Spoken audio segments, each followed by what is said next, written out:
ভাই।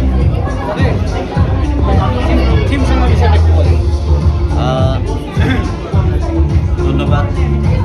আজকে আপনারা সবাই দেখলেন যে ৭১ মিডিয়া আইকনিক অ্যাওয়ার্ড ২০২৫।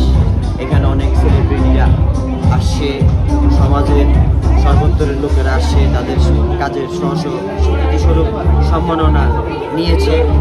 তো মানে আমার কাছে সবচেয়ে বড় পাওয়া হচ্ছে আমি একটা ছোট একজন মানুষ, আমি অত বড় শিল্পী কিনা আমি যা জানি না।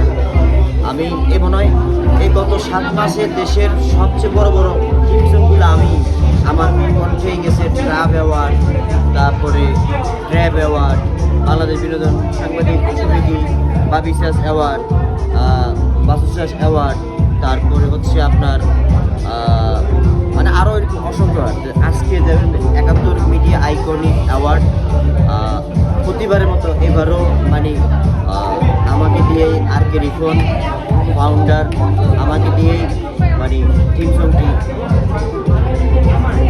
করিয়েছে। আশা করি পুরো অনুষ্ঠানের প্রাণী ছিল এই থিম সংটি। এর আগেও মানে প্রত্যেকবারই আর কে রিফনের গান বিভিন্ন অনুষ্ঠানের থিম সং আমার মাধ্যমে হয়। মানে কেন আমাকে ওরা লাইক করে, হয়তো বন্ধুত্ব হইতে পারে, আমার দেখা যাচ্ছে আমার গায়কী ভালো কিনা আমি জানি না, ওদের কাছে ভালো লাগে সে কারণে।